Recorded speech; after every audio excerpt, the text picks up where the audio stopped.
Oh, tenang. Kopi hitam nyenengke mbak-mbak raine digawe putih gitu loh. Santai aja, Nduk. Aku kalau lihat wajahnya mbak-mbak itu saya bingung. Ini wajah apa papan karambol gitu kan. Kebak wedak.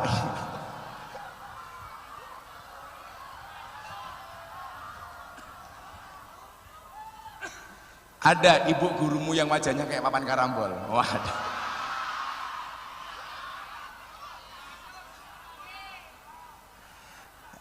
Tapi saya sepakat bahwa wajah itu perlu dirawat, bukan diedit, betul? Makanya saya tersinggung Pak Kepala Sekolah kalau ada orang posting foto diedit cakep-cakep. Kasihan Gus Miftah yang sudah cakep dikira editan. Nah, maka dari semua perbedaan itu kemudian apa? Allah takdirkan bangsa yang besar ini dengan 1400 suku lebih, dengan 6 agama yang ada di dalamnya, tinggal di satu tempat yang sama namanya Indonesia. Founding fathers, para pendiri bangsa kemudian dengan kecerdasan di atas rata-rata, bagaimana kemudian mengkomunikasikan bahwa bangsa ini adalah bangsa kesepakatan, konsensus. Yang saya meyakini bangsa Indonesia tidak hanya merdeka karena pahlawan dari Jawa, tapi juga ada yang dari Sumatera, bahkan dari Papua. Bangsa ini bisa merdeka tidak hanya oleh umat Islam, makanya banyak pahlawan nasional yang juga beragama non-Islam. Coba adik-adik sebutkan siapa pahlawan yang beragama non-Islam, satu saja.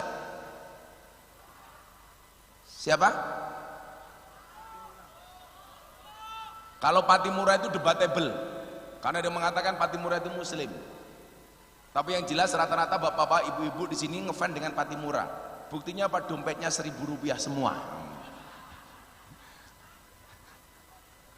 Kayak ini Bu Guru 1.000 ya. Saya mau tanya sama Ibu Guru, Bu, kalau ada pengajian, ada kotak infak, dompetmu 1.000, 50.000, 1.000, si mau cemplungke 1.000 apa 1.000? Terang ajar. Delok munyuk kebun binatang sangune 1.000, pengajian delok kiai viral infake 1.000. Berarti larang kiai napa munyuk, Bu? Munyuk. Jenengan luwih ngajeni kiai napa munyuk, Bu? Ngomong munyuk tak santet. Coba adik-adik, siapa pahlawan nasional non-Islam? Panjaitan. Dan masih banyak lagi. Sehingga siapa? Siapa? Sinten? Pak siapa? Martinus.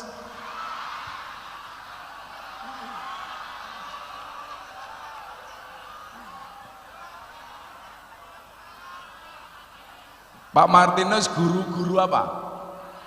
Oh, guru olahraga. Nus Martinus ndi wong iki?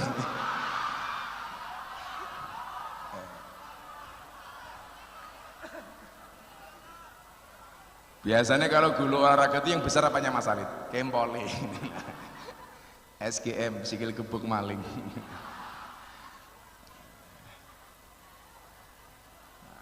Kalau guru olahraga itu yang besar kakinya. Kalau guru BK beda yang gede. Cangkemin. Kan galak biasanya.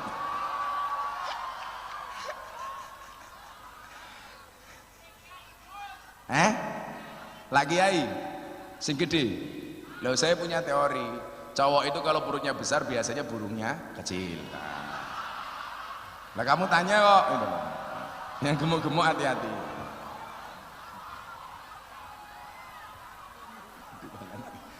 Untung Pak guru ya. Jadi kalau cowok itu kata dokter teman saya itu kalau perutnya besar burungnya kecil. Lah Gus Miftah kan perutnya kecil berarti burungnya alah.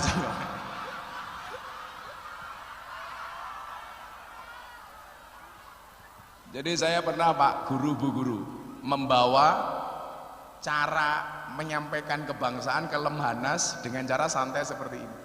Kan tahu sendiri Mas Alid, kalau di Lemhanas itu pendidikan kebangsaan tuh kakunya minta ampun. Dulu kepala Lemhanas itu Pak Agus itu bilang, ini harus begini Gus. Begitu saya hadir, saya sampaikan wawasan kebangsaan dengan cara kita. Ternyata malah masuk. Daripada kita tegang menggunakan macam-macam, aduh malah repot. Jadi bangsa ini bangsa konsensus, bangsa kesepakatan. Yang kemudian apa? Dengan segala atribut dan simbolnya, bangsa ini dikemas supaya anak bangsa di kemudian hari mempunyai rasa cinta dan kebanggaan terhadap bangsa ini. Maka kenapa kemudian dibuat Pancasila sebagai sebuah ideologi dengan tujuan mempersatukan anak bangsa yang kita mengenal satu tagline besar Bhinneka Tunggal Ika.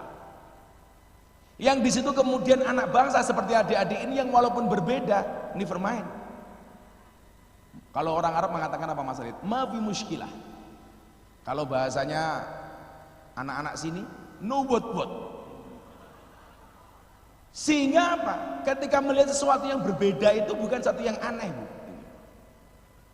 Makanya adik-adik ingat ya, sekalipun hari ini saya sudah orang yang mungkin mau alaf dengan saya itu lebih dari 200 orang, tapi satu pun itu tidak ada yang saya ajak. Begitu ada orang nembung saya masuk Islam, pasti saya tolak, karena saya nggak mau dikira intervensi mengajak orang yang punya agama untuk masuk ke dalam agama saya nggak mau. Termasuk yang mungkin paling fenomenal DJ Katy Butterfly dari Thailand, seorang DJ cantik, dulu ketemu saya tahun 2018 di Bose VVIP Club Bali. Saya ngaji sorenya, dia nge-DJ malamnya. Dan kalau nge-DJ Mas Alid, subhanallah, mongko tangan karo sempakan tok gitu.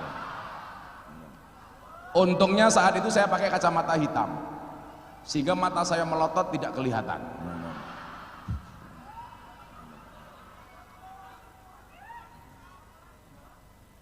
Atau mana matamu atau seorang yang pernah murtad 12 tahun, 10 sampai 12 tahun, seorang bintang dari jebolan Indonesian Idol, Nania Yusuf, juara 3 kalau nggak salah.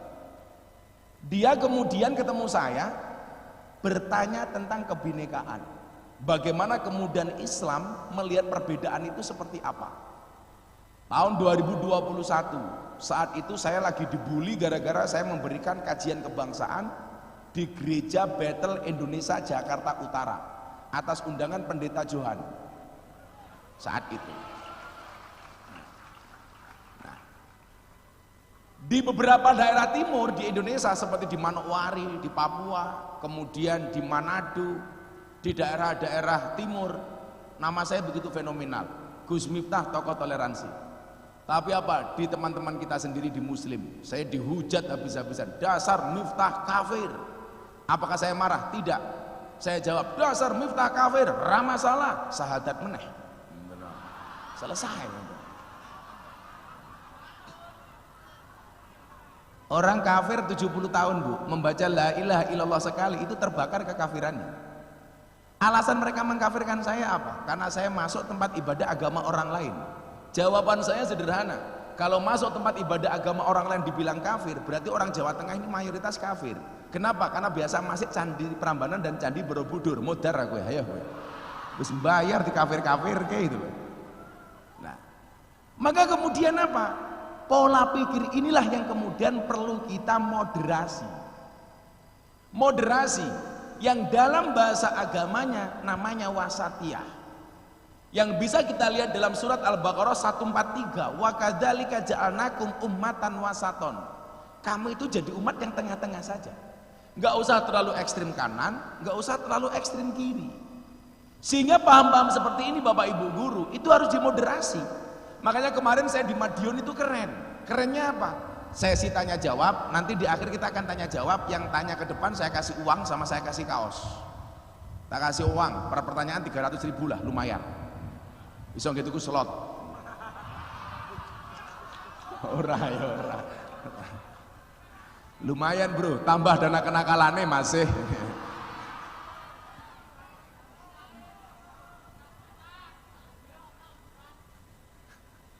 Kayak cangkem-cangkem ngeslot ya kita. Jadi ketika sesi tanya jawab Bapak Ibu guru, itu ada siswa yang maju ke depan. Ternyata dia beragama Buddha, satu-satunya anak yang beragama Buddha di sekolah itu. Dan luar biasanya apa Pak? Dia jadi ketua OSIS. Saya bilang begini, wah ini keren banget.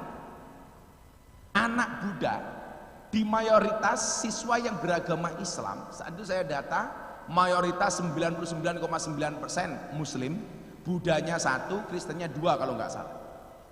Tapi ini anak mampu jadi ketua OSIS.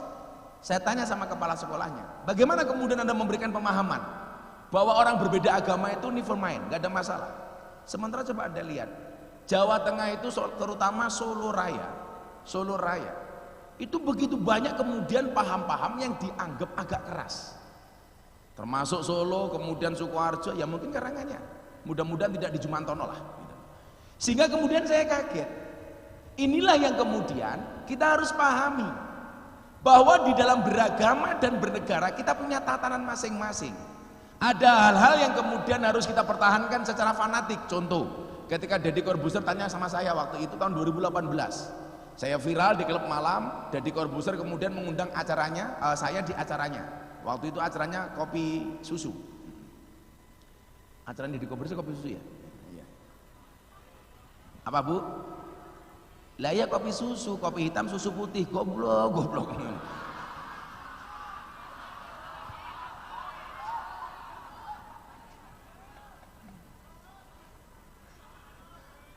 Tapi kalau saya suruh minum kopi susu saya nggak mau masalah itu.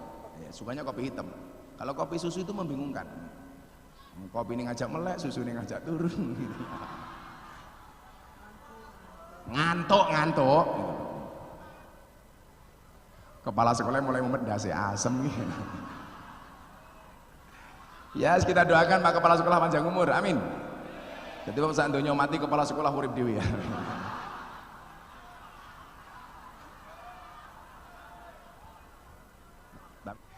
Nah, saat itu pertanyaan Dedi apa sama saya? Bagaimana Gus Miftah melihat pandangan Pancasila dan agama? Ada nggak yang salah? Saat itu saya bilang, Mas, bangsa kita ini luar biasa. Dulu Funding Fathers tahu bahwa kita ini berbeda soal agama. Bagaimana kemudian 6 agama ini bisa menjalankan agamanya dengan nyaman, tanpa harus mendapatkan intervensi, tanpa harus kemudian mendapatkan provokasi dari pihak manapun. Makanya kemudian apa? Mari kita dewasa di dalam beragama. Meyakini yang kita lakukan benar hukumnya wajib, Pak. Pada orang Islam harus mengatakan dong, inna dina indallahil Islam. Tapi dalam konteks Pancasila kita tidak boleh menyalahkan keyakinan dan agama orang lain. Enggak boleh. Saya mengatakan Islam paling benar, Kristen salah, enggak boleh. Orang Kristen juga harus mengatakan, umpamanya Pak Martinus, umpamanya endi to wonge? Nos. Pak Martinus harus mengatakan agama saya Kristen umpamanya, agama paling baik, paling benar, wajib. Tapi bukan berarti kemudian diperbolehkan untuk menyalahkan agama orang lain. Sehingga kemudian apa? Kita itu kalau sudah duduk bersama, kalau toh kamu tidak bisa menghormati agamanya, kamu hormati dia sebagai manusia. Kamu hormati dia sesama anak bangsa yang duduk dan berdiri setara di bawah bendera sangsaka merah putih. Kedudukan kita sama. Makanya hari ini yang pengen saya sampaikan adalah simbol merah putih. Berangkat dari sebuah pertanyaan, apa hukumnya hormat kepada bendera merah putih? Yang saya melihat beberapa tayangan di TikTok, kemudian kita anak TikTok, ame diketu.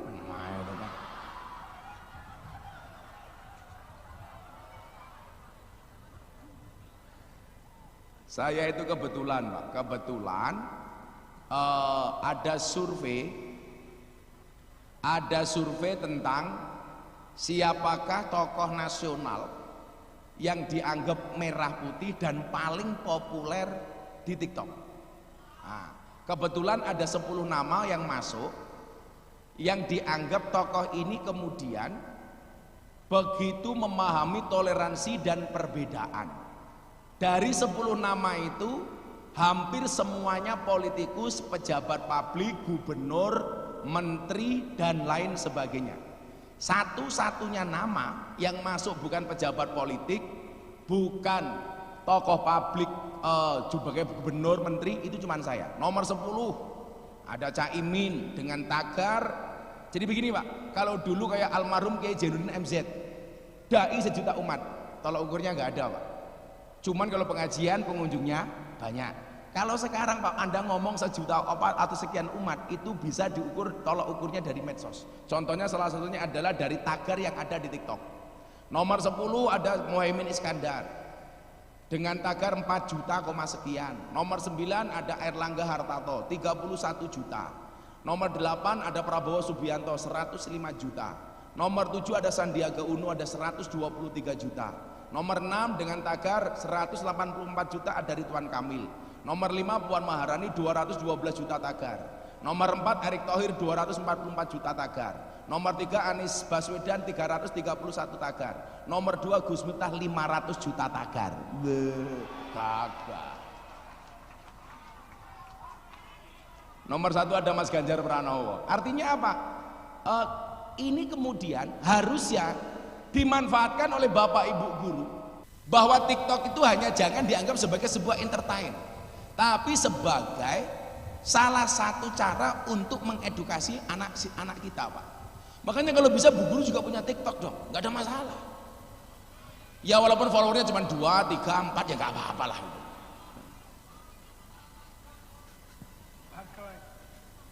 Awalin goyang pargoy. Ya ora pantes, mosok kepala sekolah goyang pargoy. Gurine Martinus.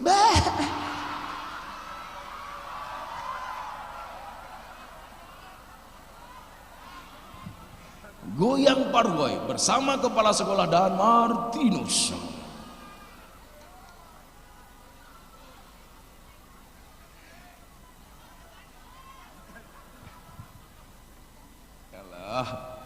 Nah, saat itu saya mendapati apa Bapak Ibu guru?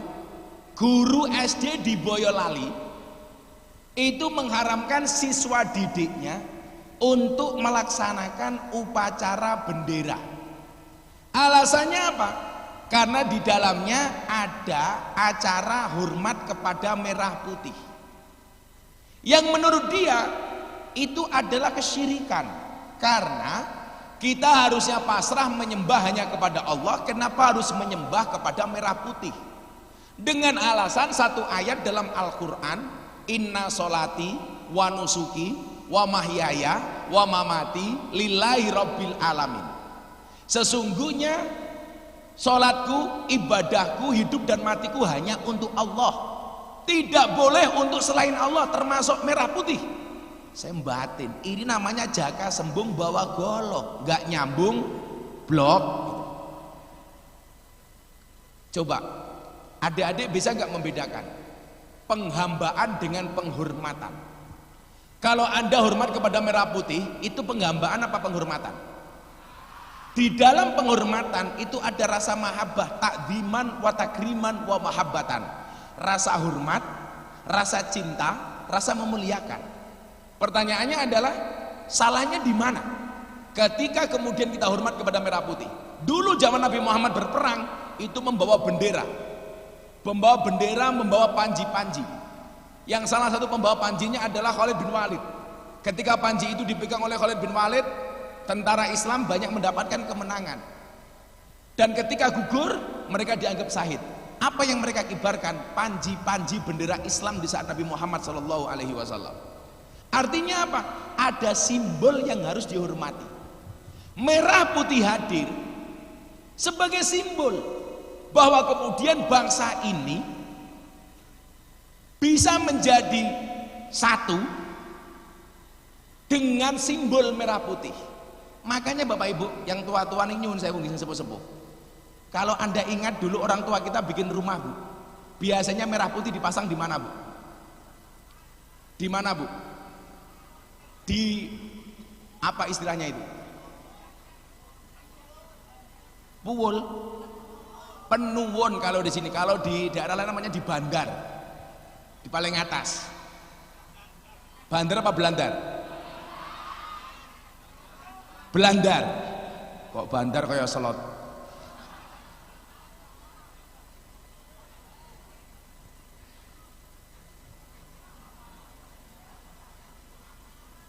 Di Belandar, saya dulu tanya begini, Pak, kenapa sih kok dipasang di Belandar? Kan rumah-rumah dulu kan nggak ada internet ya, nggak ada plafon, belum ada, pasang di situ. Ternyata Bapak Ibu adik-adik, kenapa orang tua dulu kita masang merah putih di Belanda, di Pinuwun itu?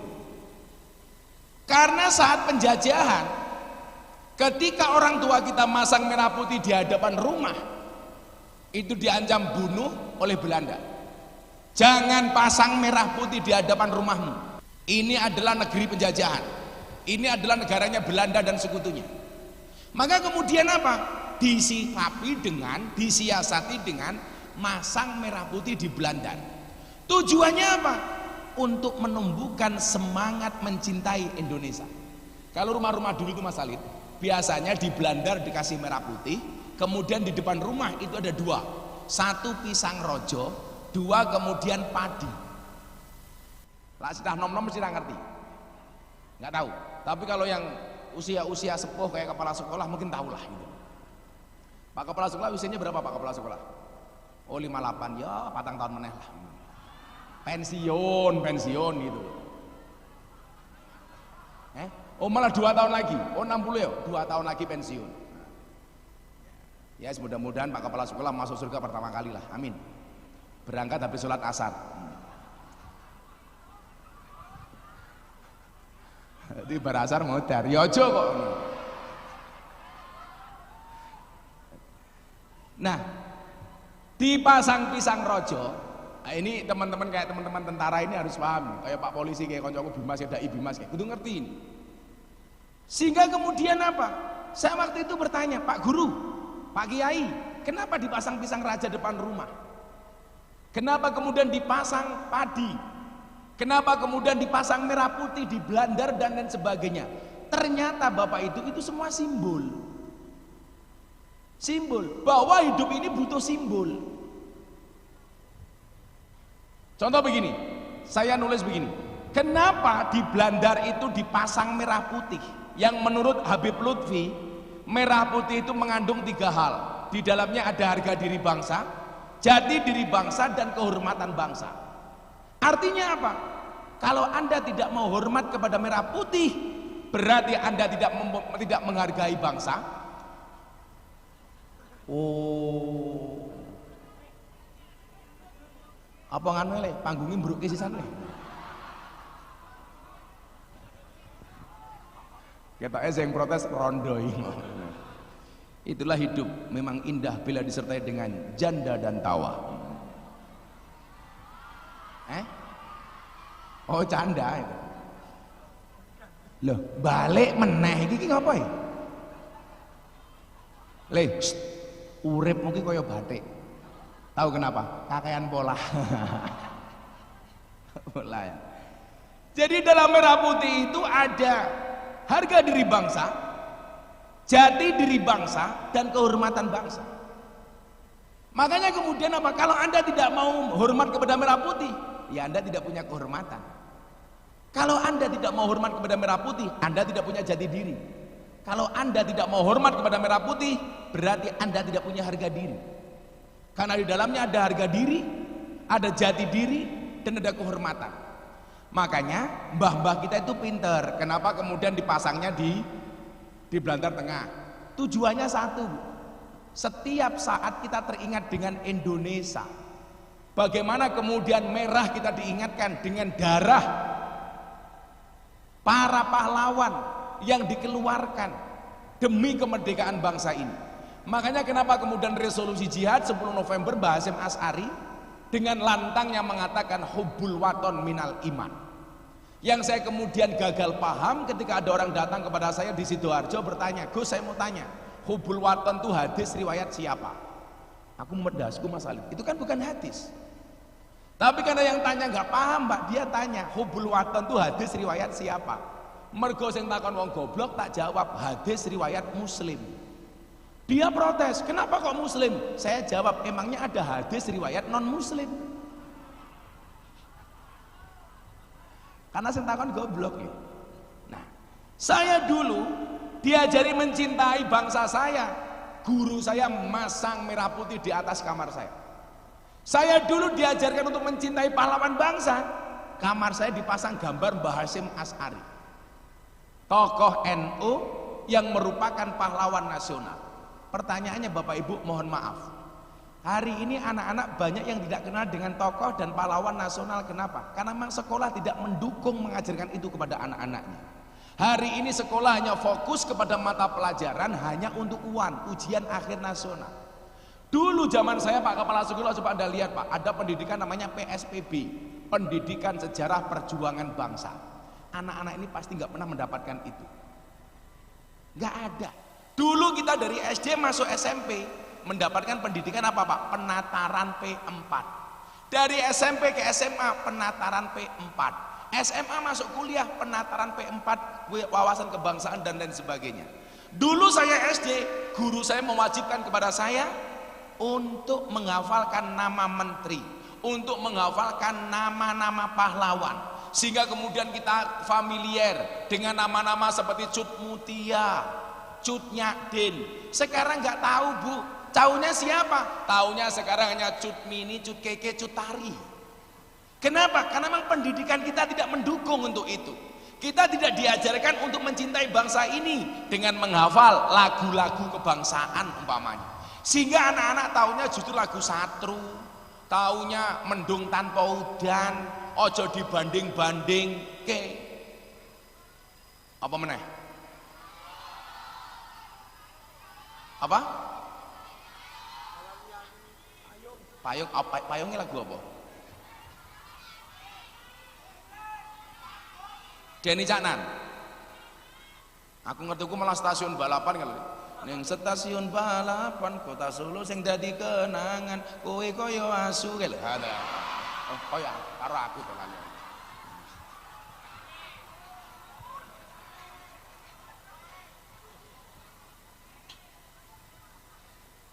Sehingga bagi orang yang kemudian gagal paham dengan merah putih, seolah-olah hormat kepada merah putih itu penggambaan. Padahal hormat itu merupakan perwujudan rasa cinta, rasa hormat, rasa memuliakan kepada merah putih. Sehingga dengan dasar apa Anda mengharamkan untuk menghormati merah putih? Kita diingatkan, oh dulu pahlawan mampu membawa bangsa ini merdeka karena cucuran darahnya, karena goresan putih tulangnya, gara-gara bermusuhan dengan para Belanda dan sekutunya. Hari ini hanya sekedar hormat kita haramkan. Maka kalau santri saya Bu di pondok itu wajib untuk melaksanakan upacara bendera. Saya absen, saya marah betul kalau santri saya tidak mau hormat bendera, tidak mau upacara bendera. Persoalannya apa? Apakah Nabi Muhammad mengajarkan kita untuk mencintai negaranya? Saya jawab, iya. Kenapa Nabi Muhammad mencintai tanah Arab? Sampai kemudian dia berdoa ketika dari Mekah ke Madinah, beliau mengangkat kedua tangannya, Allahumma habib ilainal Madinah kahubina ila Makkah au asad. Wahai Tuhan, anugerahkanlah kepadaku untuk mencintai kota Madinah sebagaimana aku mencintai kota Makkah. Pertanyaannya sederhana, kenapa Nabi Muhammad mencintai Makkah dan Madinah? Karena beliau lahir di Mekah, berjuang di Madinah.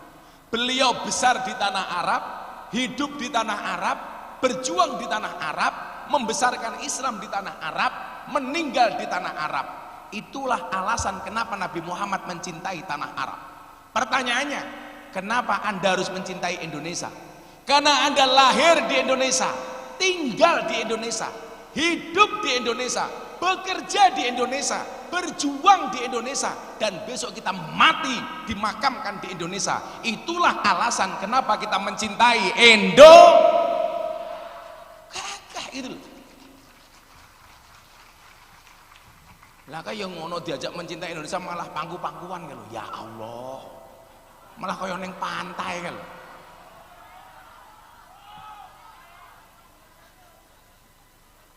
Kayak malah micek ya ya Allah. Yes, kita doakan yang tidur mudah-mudahan tidak bangun lagi. Amin.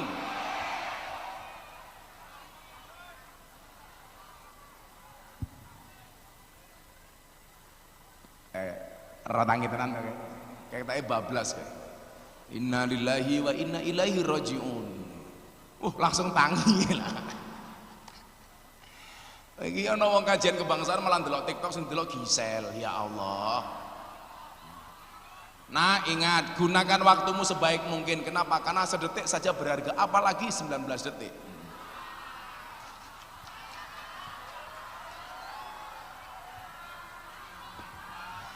Saya ngomong waktu, Bu. Al waktu asmanu minad dahabi. Waktu itu lebih berharga daripada emas. Makanya Pak Kepala Sekolah bilang waktu itu adalah uang. Makanya kalau Anda ngajak ketemu Pak Kepala Sekolah bilang sorry saya nggak ada waktu, berarti Kepala Sekolah nggak punya uang. Makanya kalau para istri minta uang dikasih waktu. Diam adalah emas. Makanya kalau istri minta emas kita diam. Ya Allah, bu gurune lemune ya Allah. Ciri-ciri orang gemuk itu adalah kalau duduk tungkai diselonjorke. Nah, soalnya wetenge abot kan. Ibu, kenapa penyakit asam urat? Kalau asam urat saya tambahin Ibu. Obatnya asam urat itu gampang Bu, gula batu. Gulane diwenehi ke asame watune ngenutuki urate, insyaallah mari ya Bu. Santai ya Bu, karena ada teori yang mengatakan 100 kg di bumi itu sama dengan 30 kg di Mars. Itu artinya Ibu tidak gemuk, hanya salah planet Bu ya.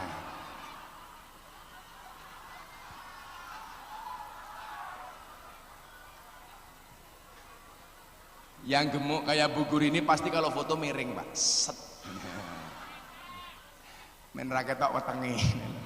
Karena santai Bu, cantik itu dari 3 hal, dari sananya, dari dananya, dan dari letak kameranya. Ya Allah, tungkai meletek-meletek ya Allah.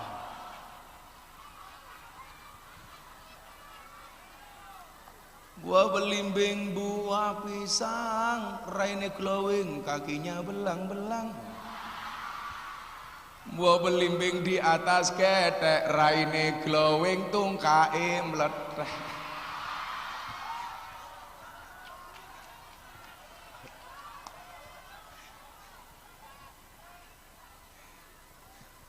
Maka saya bilang sama Ibu, tolong rawatlah wajahmu juga tungkakmu. Raine wow, kakinya weh. Nah, maka ada sekalian yang saya cintai, kita harus bangga pada merah putih.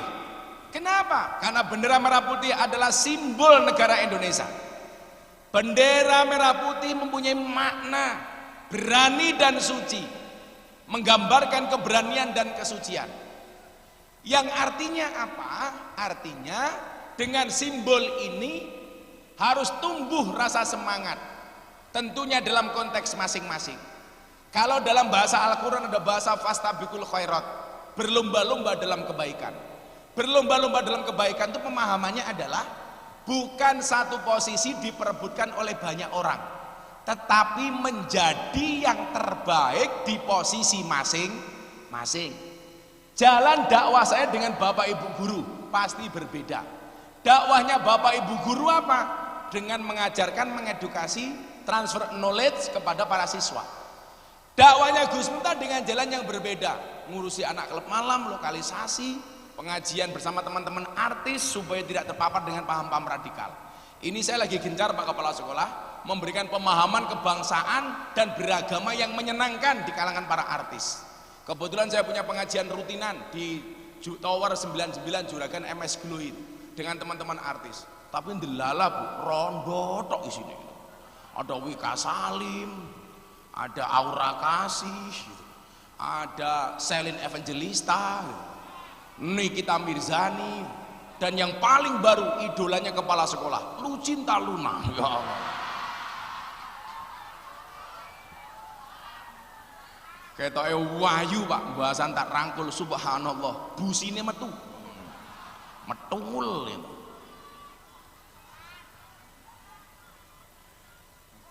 Fastabiqul khairat itu artinya apa? Menjadi yang terbaik di posisi masing-masing. Anda siswa, jadilah yang terbaik di posisimu. Bagaimana menjadi siswa yang terbaik? Belajarlah dengan penuh ketekunan. Ingat anak-anak, orang yang niat belajar dimanapun dia akan mendapatkan pelajaran. Tapi orang yang tidak niat belajar, sedang belajar pun dia tidak akan pernah mendapatkan pelajaran. Menjadi yang terbaik. Caranya bagaimana? Ikuti semua proses. Karena ingat, sukses itu melalui banyak proses, bukan melalui banyak protes. Nah, sebagai guru sama, guru kewajibannya belajar. Bukan untuk difoto-foto, apalagi nyuruh siswanya. Nggak boleh, nggak boleh. Ini adalah korban eksploitasi dari guru BK. HP ini cross yang gaya.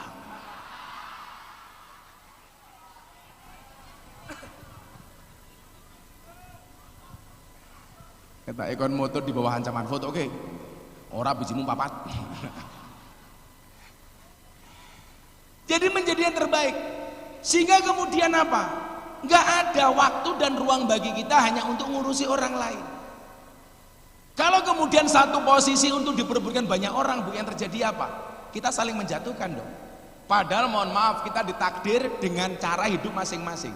Saya selalu mengatakan apa? Jangan pernah kemudian iri dengan orang lain. Nah, kenapa? Karena kita hidup di atas bumi yang sama, tetapi di atas takdir yang berbeda. Ya, nggak usah tepuk tangan. Apa arti tepuk tangan tanpa saweran? Jangan bangga dengan tepuk tangan, karena nyamuk juga mati karena tepuk tangan. Ayo awakmu jomblo, ingat, nyamuk saja ditepuk pakai 12 telapak tangan, masa cintamu bertepuk sebelah tangan? Ya.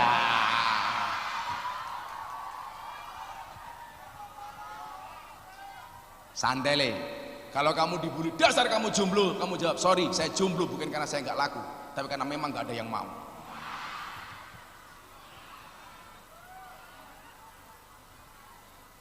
Santai nak, akan datang satu saat kamu akan dipertemukan dengan orang yang tepat, yang kedatangannya untuk menetap bukan karena nafsu sesaat. Ya. Saya dulu nggak pacaran karena memang nggak ada yang mau, tapi nggak ada masalah. Hari ini saya katakan, di balik kesuksesan seorang laki-laki akan ada banyak mantan yang menyesali. Wah. Lapak kepala sekolah beda. Di balik kesuksesan seorang laki-laki ada doa dari seorang istri. Nah, itu artinya apa? Semakin banyak istri, semakin banyak yang mendoakan. Setuju ibu-ibu? Setuju, setuju. Kalau perempuan beda le. Di balik wajah istri yang glowing ada suami yang gulung koming.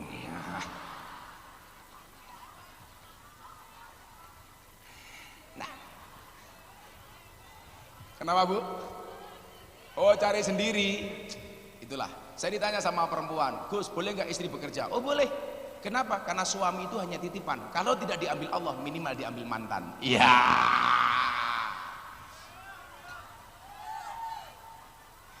Ibu-ibu tahu kenapa move on itu berat? Move on itu berat kenapa? Karena dari SD sampai perguruan tinggi yang dipelajari hanya mengingat dan menghafal, bukan melupakan. Ya.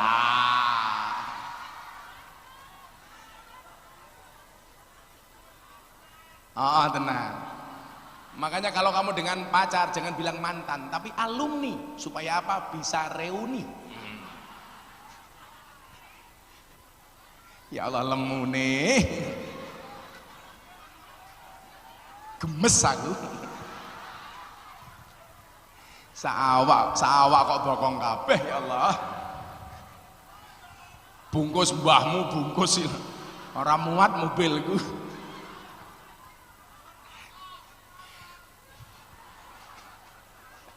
Kurang ajar ini. Bu guru ini kayak ban tronton, kurang ajar tuh kayak ngawur. Kayaknya kamu dendam banget kamu. Fastabiqul khairat itu menjadi yang terbaik di posisi masing-masing. Pak guru, saya apresiasi dengan segala kelebihan dan kekurangannya, mampu memberikan pendidikan kepada siswa-siswinya. Anak-anak belajar dengan sebaik-baiknya, itu juga bagian dari fastabiqul khairat. Gak usah membandingkan kehidupan kita dengan orang lain. Atau kemudian Anda gak usah iri ketika kemudian strategi kita dicontoh oleh orang lain. Saya dulu ingat betul Bu, ibu saya itu untuk bantu kiai bapak saya yang kiai kampung itu jualan kerupuk. Kebetulan kerupuknya laris. Ditanya sama tetangganya, resepnya apa? Bagi orang lain mungkin gak dikasih, tapi sama ibu saya dikasih. Kemudian tetangganya bilang, Bu, kalau resepnya dikasih orang lain nanti berpotensi dicontoh loh. Jawaban ibu saya apa? Resepku iso dicontoh, tapi rezekiku ora bakal iso dicontoh. Kalau bahasanya Gus Miftah apa? Strategi bisa dikopi, rezeki nggak bisa dipaste. Wah, nggak bisa itu. Makanya kita nggak harus kemudian iri, yang gara-gara itu kemudian apa? Merusak persaudaraan sesama anak bangsa. Tetaplah berjuang di rel masing-masing. Kalau saya berjuang, prinsip saya seperti apa? Seperti kereta api, tetap berjalan di atas relnya. Ada yang menghadang, tabrak, suwen, apa? Lah itu, kadang-kadang kita harus seperti itu, Mas. Ngapain? Saya ngaji di klub malam, dicaci maki, tabrak, urusan. Dan saya selalu bilang, kalau adik-adik posting sesuatu di Instagram, di medsos, di TikTok dan sebagainya, coba Anda lihat, banyak mana kira-kira komentar dengan like-nya? Lebih banyak like-nya apa komentarnya? Sing jawab komentar ini berarti randuwe follower. Pasti lebih banyak like-nya, Bu. Pertanyaan saya, kenapa kalau Anda posting sesuatu lebih banyak like-nya dibandingkan komentarnya? Karena seberapa banyak pun orang yang membencimu dengan komentar-komentarnya, yakinlah di luar sana lebih banyak yang mencintaimu dari dalam hatinya. Wah. Kalau jomblo beda. Kenapa lebih banyak like dibandingkan komentar? Karena banyak orang cinta tetapi tidak berani mengatakannya. Lah. Maka mari kita tempatkan merah putih sesuai dengan proporsinya. Bahwa kita hormat kepada merah putih bukan berarti kita menyembahnya, bukan berarti kita menghamba kepadanya, tapi salah satu bentuk rasa kita mencintai Indonesia. Mungkin sebagai pancingan seperti itu Bapak Ibu Guru. Saya persilakan kepada adik-adik atau Bu Guru atau Pak Guru yang mau bertanya. Nah, yang tanya saya kasih uang 300.000 sama kaos. Ceweknya dulu gantian. Cie, kamu naksir dia ya? Iya. Kok kamu berdekatan sih? Iya, ngada. Kalau cintamu ditolak sama dia, kamu bilang, alah dek, jamu sing pahit nggarai mari, mosok sing manis gawe lara ati. Iya. Sego liwet lawe jelantah, sego rawon kurang uyah, ampun tanglet kapan kula nikah, pacar mawon kula mboten. Oh, karena katanya dia terlalu banyak manis, diabetes matamu. Koyong ini manis. Kamu kalau di Jogja namanya Irma, irenge masya Allah. Dek, siapa namanya Dek? Assalamualaikum Gus. Waalaikumsalam. Namanya siapa? Nama saya Ridvani. Siapa? Ridvani. Rizvani. Ridvani. Ridvani. Kelas berapa Dok? Kelas 11 akuntansi. Akuntansi. Cita-citanya pengen jadi apa? Jadi pendakwah. Jadi pendakwah. Wow. Siapa dai idolamu? Gus Miftah. Iya. Ridvani. Kenapa alasan kamu pengen jadi pendakwah apa, Nduk? Karena saya juga ingin mempelajari agama lebih dalam dan menyebarkan kepada masyarakat. Iya, keren. Yes. Amin. Pertanyaannya Ridvani. Izin memberikan 2 pertanyaan, Gus. Ya. Pertanyaan pertama. Bagus. Oh, belum. Pertanyaan pertama. Bagaimana sikap kita ketika ada guru, dalam tanda kutip bukan guru SMK Negeri Jumantono, Alah, oh paling yang selalu menjelek-jelekkan pemerintah, padahal guru tersebut digaji dan mendapat fasilitas dari pemerintah. Nah, keren, tepuk tangan, keren.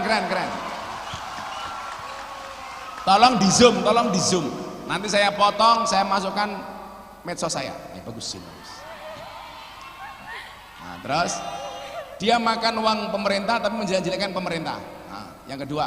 Pertanyaan yang kedua, menurut Menteri Koordinator Bidang Politik, Hukum dan Keamanan, Mahfud MD mengungkapkan 3 masalah besar yang sedang dihadapi oleh bangsa Indonesia adalah korupsi, terorisme, dan narkoba.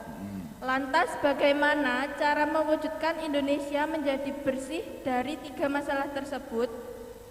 Dan apa tugas kita sebagai pelajar untuk memberantas 3 masalah besar yang menghantui masyarakat Indonesia? Oke. Ikilah aku tak jawab, aku jadi menteri aku nih. Saya kemarin diminta jadi menteri negara urusan khusus, disingkat Menrakus. Kalau Pak Kepala Sekolah cocoknya di menteri urusan peranan wanita. Yang pertama, ini keren banget.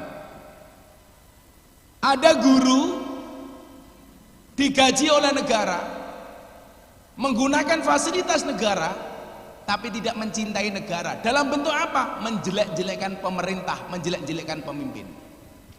Pertama, Nduk, boleh nggak pemerintah dikritik? Oh boleh. Saya pernah kritik Pak Jokowi ketika kebijakan miras dilegalisasi.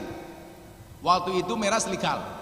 Baru hari dikeluarkan, sorenya saya ketemu sekian banyak TV dan media, saya bilang, mohon maaf Pak Presiden, saya Miftah menolak dengan keras legalitas miras. Kenapa? Karena keharaman khamr di dalam Al-Quran mutlak qat'i, tidak bisa ditawar-tawar. Maka saya menolak.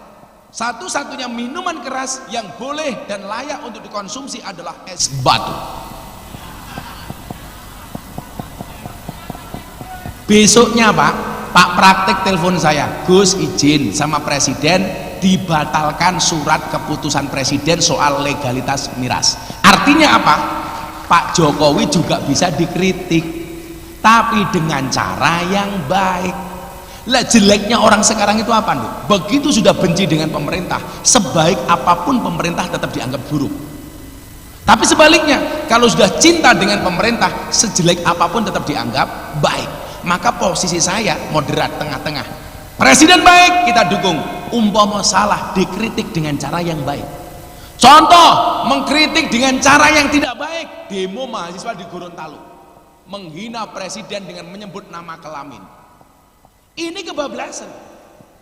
Saya kasih contoh, Harun Ar-Rasyid, seorang presiden di masanya, yang ada Abu Nawas di dalamnya, didatangi sama ulama keras loh.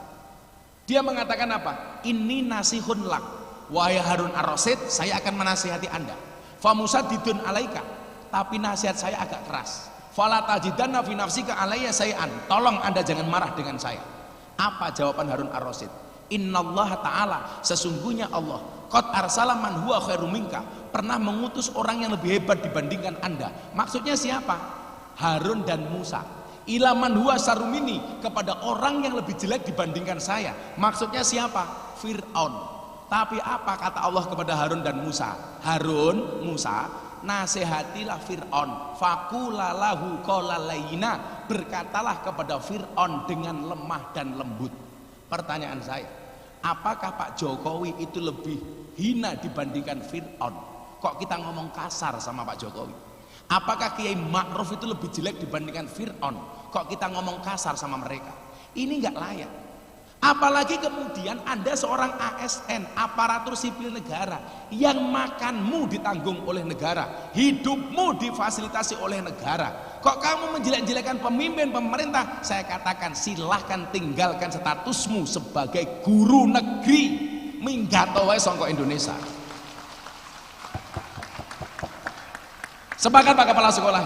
Makanya saya dulu dengan Mas Ganjar Pranowo, Pak Gubernur, punya program. Kok ada guru terpapar, ASN terpapar paham radikalis, Mas Ganjar apa bilang? Pecat. Karena apa?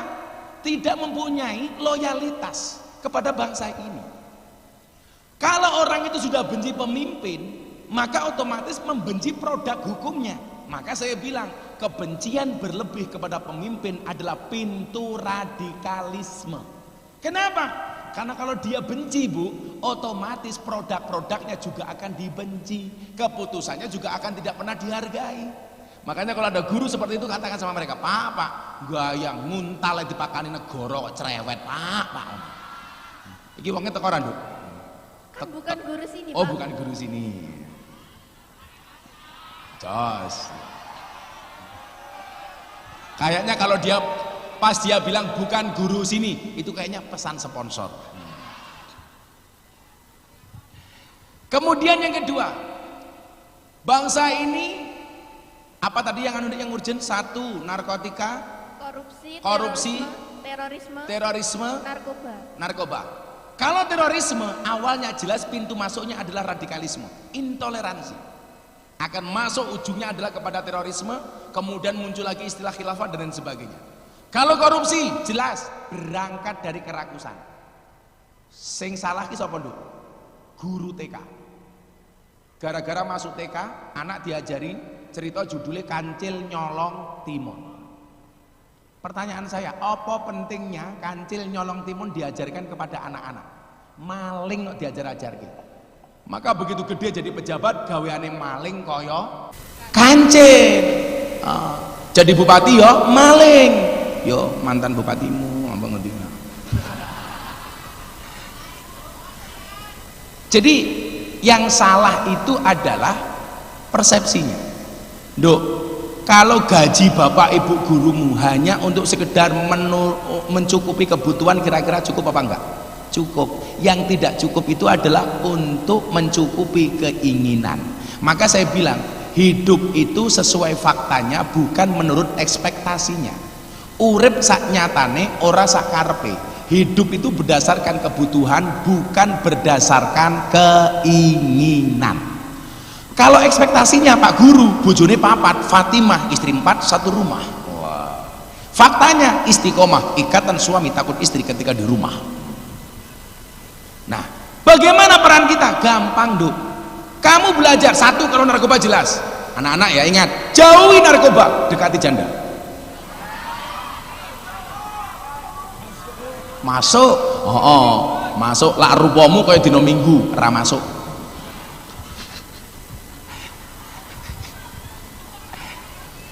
Tapi kemudian apa? Soal budaya korupsi. Coba kita belajarnya dari mana? Minimal adik-adik mulai dari sekarang apa? Tidak korupsi bahkan dalam bentuk waktu sekalipun. Tepat waktu itu bagian dari budaya memberantas korupsi. Minimal korupsi waktu. Saya dulu di pondok, Bu, itu ada warung kejujuran. Jadi di situ silakan santri ambil, siswa ambil, hanya ada kotak di situ. Anda bisa membayar sendiri, nyusui sendiri. Saya ngelatih budaya santri untuk apa? Untuk jujur. Silakan diambil. Untuk tidak korupsi. Sehingga apa? Kalau kemudian pendidikan ini sudah kita dapatkan dari dini, insya Allah, Dok, akan lahir di bangsa ini pemimpin-pemimpin yang jujur. Ingat Ridvani, jujur itu ada dua, jujur ayam sama jujur kacang hijau. Bubur, Pak. Apa? Bubur itu yang untuk manah itu loh, bubur. Busur itu yang untuk tidur itu loh, busur. Kasur itu yang untuk nulis jawaban tulis itu loh, kasur. Kapur itu nemplek neng raimu loh, kapur. Oh, Bu. Terus mbahmu terus pada kira karo mikir kok. Jadi gitu deh ya, dimulai dari sendiri. Insya Allah belajar dari hal-hal yang kecil. Kalau kamu pinjam bolpen teman, dikembalikan, jangan kemudian dimasukkan tasnya sendiri. Wongnya ya teko iki, ya melu guyu iki. Hati-hati. Wah ya. Ingat, bolpen itu, pacar itu seperti bolpen. Kalau tidak hilang ya diambil teman. Iya. Itu ya, Dok ya. Lanjut. Ini. Makasih, Dok. Ini apik banget ini. Assalamualaikum, Gus. Waalaikumsalam. Perkenalkan, saya Rio Anggoro Jati dari kelas Anggoro. Langgunku Anggoro kucing. Kan, Gus. Oh, Anggora ya. Dari kelas berapa? Kelas 11 akuntansi 2. Akuntansi. Berjodoh kalian sama-sama akuntansi. Izin bertanya? Oh, pacare? Bukan, Gus. Cita-citanya pengen jadi apa? Pengusaha sukses. Pengusaha sukses. Ya, tak tungake jadi pengusaha jelantah ya. Izin bertanya? Panggilannya Rio apa Anggoro? Rio. Oh, Rio. Apa yang akan terjadi? Apa nih? Kemoh? Temong? Oh, cemong.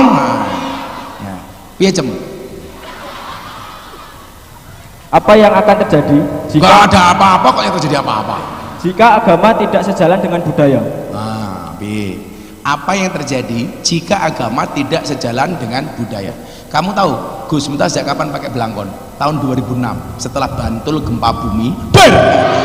Ceritanya Kaget, Gus. ya kan gempa bumi, Pak.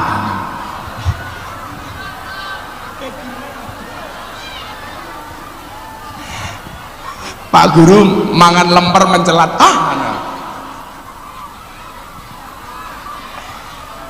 Panitia ada ambulan kan? Ada.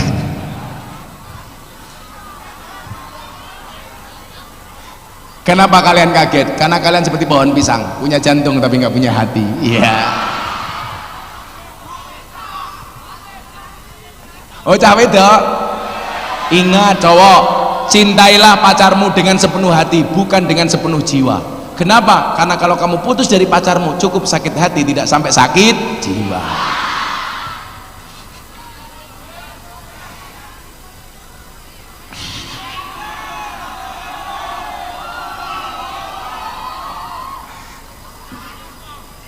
Kayaknya dia ngiri kamu duduk bareng sama Ridvani. Iya.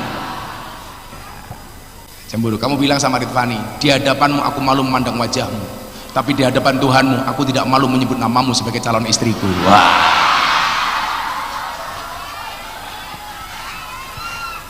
Garangan dilawan. Jadi begini, saya tahun 2006 itu sudah mulai menggunakan belangkon. Gara-gara waktu itu apa? Seolah-olah budaya sama agama itu bertentangan. Maka orang banyak gagal paham membedakan mana agama mana budaya. Rio, aku tak takon, perintah menutup aurat itu budaya apa agama? Agama, Gus. Agama. Cara menutup aurat itu agama apa budaya? Budaya. Budaya. Orang Arab diperintahkan, hei tutup auratmu. Bagaimana cara mereka menutup aurat? Menggunakan jubah. Begitu masuk Indonesia, hei orang Indonesia tutup auratmu. Apakah orang Indonesia harus menutup aurat seperti orang Arab? Jawabannya tidak. Maka begitu masuk Indonesia boleh pakai celana, boleh pakai sarung, boleh pakai celana jin, setan, demit, iblis, boleh, gak ada masalah. Nah, saya mau tanya, peci seperti yang bapak guru pakai itu songkok Islam atau songkok nasional? Songkok nasional. Songkok nasional itu berarti budaya apa agama? Budaya. Budaya bangsa Indonesia. Sama dengan belangkon. Artinya apa? Saat itu saya kemudian membuat tagline, membudayakan agama bukan mengagamakan budaya. Yang pesan saya yang pengen saya sampaikan apa? Bahwa agama dan budaya itu bisa berjalan seiring. Pertanyaannya adalah, kalau berbenturan antara agama dan budaya, apalagi soal akidah, mana yang harus kita dahulukan? Tentunya agama. Adanya budaya untuk memperlancar dan memperindah orang syiar agama. Jangan sampai kehadiran budaya justru mengalahkan agama. Agama kita syiarkan dengan memahami kearifan lokal. Contoh, saya kalau ngaji di Bali, saya dikasih udeng Bali. Yang gagal paham bilang, oh Miftah ki dadi wong Hindu. Goblok. Itu identitas orang Bali. Kalau saya ngaji di Madura, saya pakai ikat Madura. Saya ngaji di Kalimantan, pakai orang Dayak. Kalau saya di Riau, sama. Ketika saya di Papua, saya dikasih koteka. Cuman saya bilang sama teman-teman saya Papua, ini kotekanya saya simpen ya, tapi please saya jangan disuruh pakai. Nanti bu guru yang gemuk bisa pingsan. Jadi begitu. Kalau seandainya bertentangan, tentunya yang kita utamakan adalah agama. Wah salah aku mambruk, salah yang pernah ngambruk indasmu. Ya terakhir, Apile. Ayo terakhir, Mbak siapa? Coba anak bandnya suruh sini aja dong, anak band. Ayo, apa Dok? Assalamualaikum warahmatullahi wabarakatuh. Waalaikumsalam. Namanya siapa? Nabila Aulia Putri. Nabila Aulia Putri. Jenenge Nabila Aulia Putri. Kelas 12 akuntansi 3. Cita-cita PNS. PNS. Pegawai negeri serabutan ya. Neng sekolah yo ngajar, neng omah yo makelaran, wis kaya ngono. Betul Bu, dodolan serau, yang penting halal. Kenapa kamu pengen jadi PNS? Terinspirasi dari Pak Martinus ya?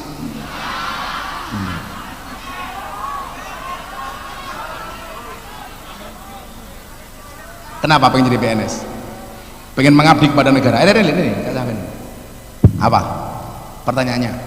Kan bulan kemarin PKL mic-nya dideketin. Bulan kemarin PKL di kecamatan. Kecamatan apa? Jatiyoso. Terus? Jadi lihat-lihat pegawainya itu kayaknya enak kerjanya. Tengok-tengok orang kerja dibayar. Kira-kira kepala sekolahmu yang menunggu apa orang? Kata dia enggak Gus. Pak kepala sekolah enggak. Pak kepala sekolah saya enggak seperti itu. Insya Allah lebih parah. Terus pertanyaannya apa Dok? Bagaimana memaknai kemerdekaan dalam sudut pandang Islam? Bagaimana memaknai al-hurriyah baladi Indonesia dalam sudut Islam? Gampang wae Nduk, satu penuh syukur. Uripmu saiki saya kaya ngene mergo pahlawanmu. Kalau mereka dulu berjuang harus menumpahkan darah, sekarang kamu apa? Harus banyak karya. Ingat, anak muda banyak karya bukan banyak gaya. Kalau dulu Bung Karno mengatakan apa? Berikan kepadaku 10 pemuda maka akan aku guncang dunia. Sekarang enggak, berikan kepadaku 10 pemuda maka akan aku jadikan ganteng-ganteng serigala. Gantengnya di sini, serigalanya ini. Oh boyo, apa boleh dengan boyo? Karena kalau kamu buaya pasti akan ada lubang buaya. Jadi cara memaknai gampang aja dok. Satu, syukuri isi kemerdekaan dengan hal-hal yang bermanfaat, termasuk kalau kamu pengen jadi PNS atas nama pengen mengabdi kepada negara, itu juga salah satu bentuk rasa syukur kepada bangsa. Kemayune cahaya Allah. Sorry ya, kamu sama aku beda pemikiran. Kamu mikir aku mikir Yani Inka. Tenan. Itu aja dok. Belajar yang sebaik-baiknya itu juga bagian dari mengisi kemerdekaan. Hormat merah putih upacara bendera itu juga mengisi kemerdekaan. Yang simpel-simpel saja lah itu. Yang simpel-simpel saja. Saya dulu punya preman pak, yang dulu membunuh saya di klub malam, namanya Gunardi Joko Lupito. Ini orang nasionalismenya luar biasa bu. Nonton merah putih bertanding bulu tangkis, begitu menyanyikan lagu Indonesia Raya pak, dia berdiri dengan tegak. Dia kalau perjuangan Indonesia, mohon maaf, nonton bola Brazil, Prancis, dia nggak akan nonton, nggak penting. Tapi umpamanya Indonesia, Malaysia, dia pasti nonton. Dan timnas Indonesia alhamdulillah nggak pernah kalah dari Brazil. Kenapa? Karena nggak pernah bertanding. Artinya apa? Dengan hal-hal seperti kecil itulah yang bisa kamu lakukan untuk mensyukuri kemerdekaan Indonesia.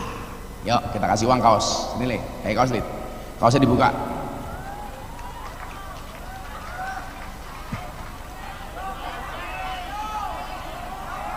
Satu-satu.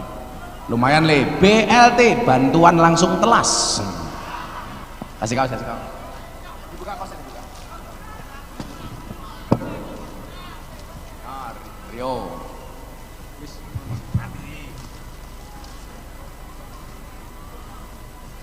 Untuk Ridvani. Tambahi matamu, enggak tambahi Gus, kurang ajar. Sangmu sedina mung 5.000 enggak ya. Iki mesti ajarane Martinus sih.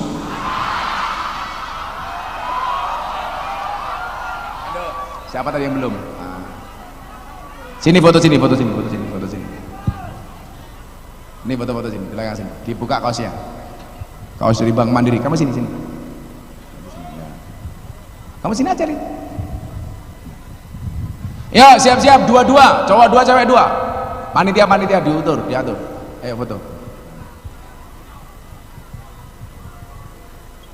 Oke, tolong mereka berempat di crop ya. Oke, makasih dok.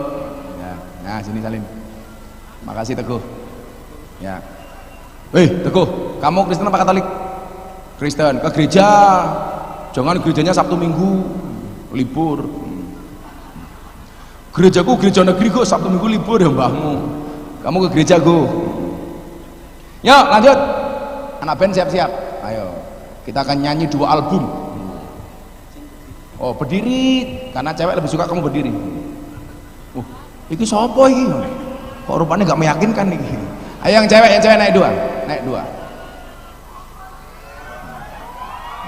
Duduk.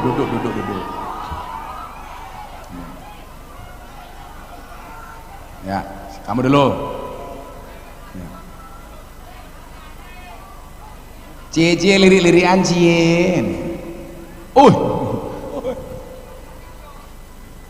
Ayo ge wis lah imsak. Assalamualaikum. Wis muni, Cuk.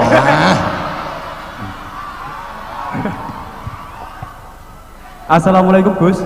Waalaikumsalam. Izin bertanya. Namamu siapa? Perkenalkan, nama saya Hana Dimas Ferdinand dari kelas 11 TKJ 2. Cita-citamu pengen jadi apa Nan? Cita-citanya tentara Pak. Oh tentara. Tepuk tangan jadi tentara. Oke. Pertanyaannya, fungsi partai politik dalam kehidupan bernegara yaitu apa Gus? Fungsi partai politik dalam kehidupan bernegara. Lah orang no partai politik, orang no presiden. Karena presiden itu bisa menjadi presiden diusulkan oleh partai politik melalui mekanisme pemilu. Lah orang partai politik kowe ra duwe bupati, ra duwe gubernur. Ngono ora paham. Sekarang begini, saya nggak sepakat ya kalau orang mengatakan, oh nggak penting politik-politikan. Loh, dana BOS itu dulu juga lahir dari proses politik, Pak. Usulan dari Komisi 11 Pendidikan dibawa sama teman-teman DPR, diusulkan salah satunya bantuan operasional sekolah. Itu juga awalnya dari partai politik yang mempunyai anggota DPR yang mengusulkan di badan anggaran. Artinya sekarang kalau orang bilang, nggak usah politik-politikan, Anda salah. Justru orang baik harus terjun ke dunia politik walaupun saya bukan politikus. Supaya apa? Supaya bangsa ini dikuasai oleh orang-orang baik. Contoh begini, tentara anggarannya naik, polisi dan lain sebagainya. Itu banyak kebijakan juga berangkat dari proses politik di DPR. Nah, lanjut. Assalamualaikum Gus. Salam. Pertanyaan, izin bertanya. Agak kesana biar kelihatan wajahmu di kamera itu. Kalau nggak kuat lambaikan tangan ya. Nah. Izin bertanya dua. Kelas piro? Kelas 11 TKJ 2. Cita-cita. Cita-cita pelayaran. Pelayaran. Oh, jangkarnya gede. Apa pertanyaannya? Bagaimana mendidik generasi muda menjadi pemimpin yang lebih baik dari negara lain? Terus? Bagaimana menyikapi tentang istilah menyuap atau menyogok contoh calon PNS? Bagaimana menyikapi? Istilah menyuap, menyogok contoh calon PNS. Kamu boleh nyogok apa disogok?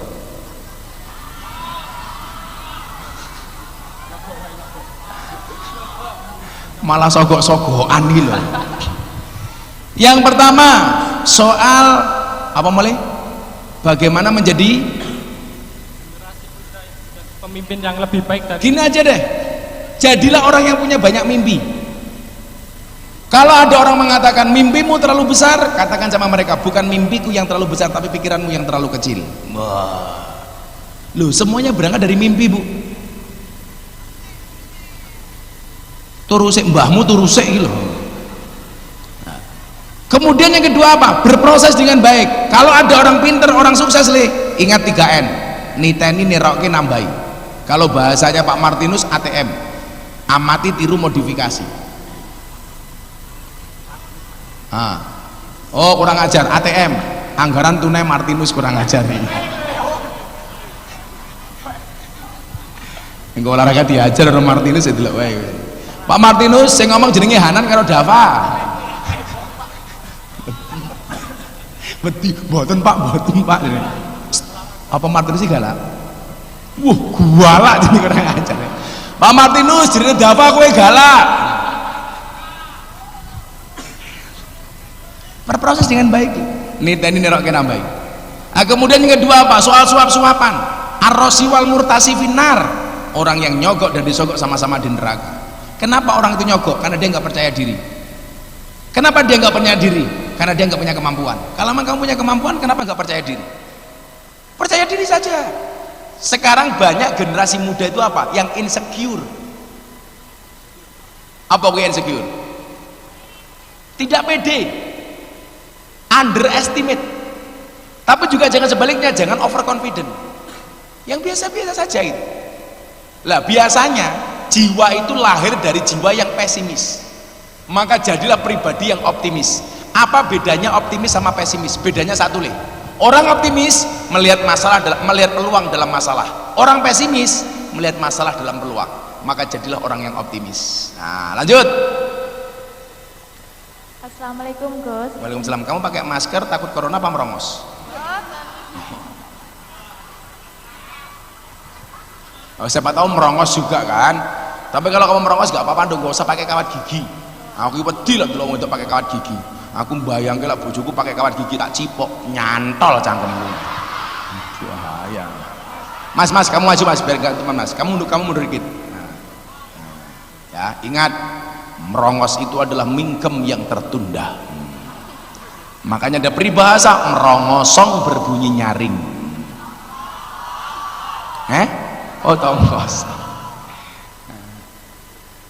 Perkenalkan, nama saya Septiana, kelas 11 dari akuntansi. Cita-citanya di apa, Sep? Septiana. PNS, Pak. Oh, PNS. Idolamu PNS siapa sih, Pak Guru apa Bu Guru? Ada nggak di sini? Idolamu PNS siapa? Bu Yani. Bu Yani, iya. Mana Bu Yani, yang mana Bu Yani? Iyuh, kemayune.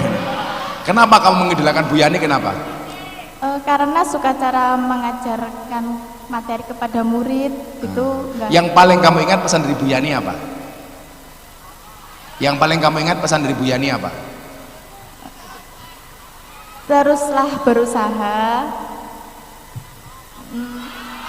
Jurone ngefan. Atau kamu datang ke sini karena diutus sama Bu Yani? Sebut namaku ya. Apa, Sep? Pertanyaannya, Sep?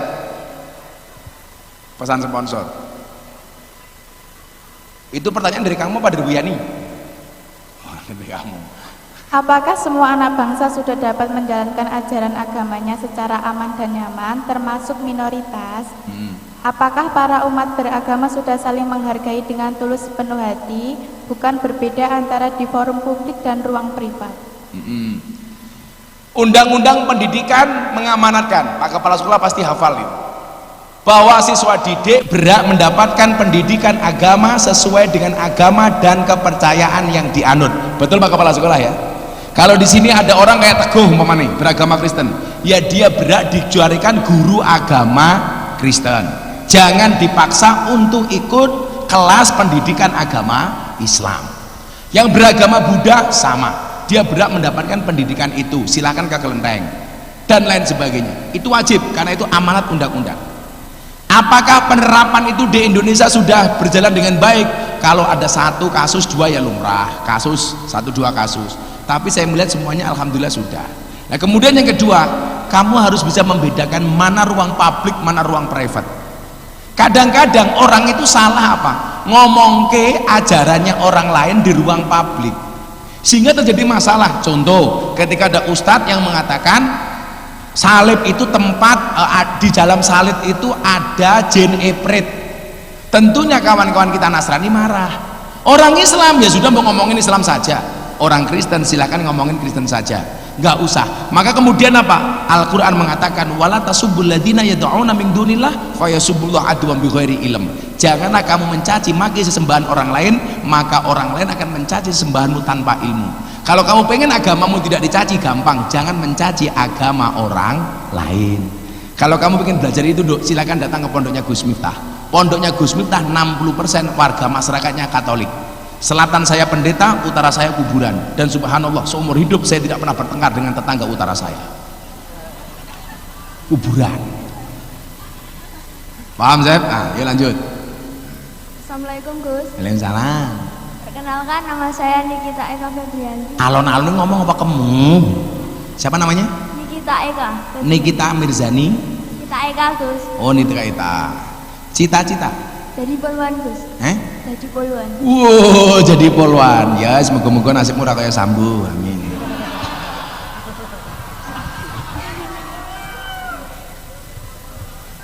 Indonesia itu memiliki banyak kekayaan alam. Terus mengapa Indonesia hanya menjadi negara berkembang? Negara Indonesia itu negara dengan punya banyak kekayaan alam. Kenapa masih menjadi negara, belum negara maju, tapi masih menjadi negara berkembang? Itulah alasan kenapa kita harus kompak dan bersatu. Kalau dulu bangsa ini dijajah dengan agresi militer Belanda dan sekutunya, hari ini Indonesia dijajah dalam 3 hal. 1, budaya. 2, ekonomi. 3, ideologi.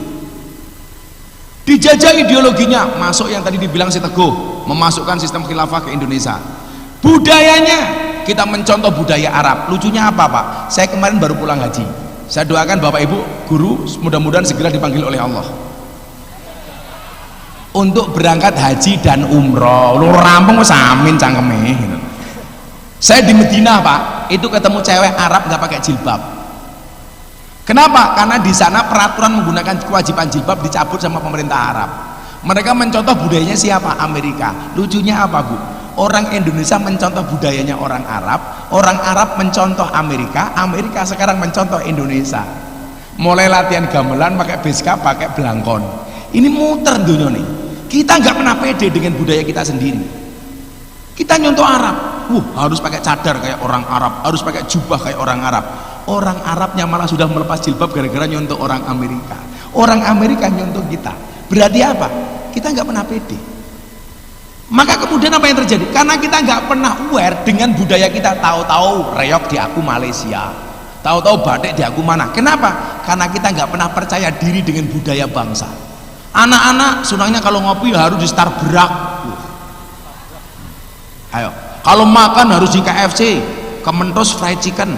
Ayo, kalau makan harus ayam teriyaki. Itulah bedanya ayam Jepang sama ayam Indonesia. Bedanya apa? Ayam Jepang itu budek-budek, maka diteriyaki. Ayam Indonesia dablek-dablek, maka digepreki. Kita nggak pernah percaya diri.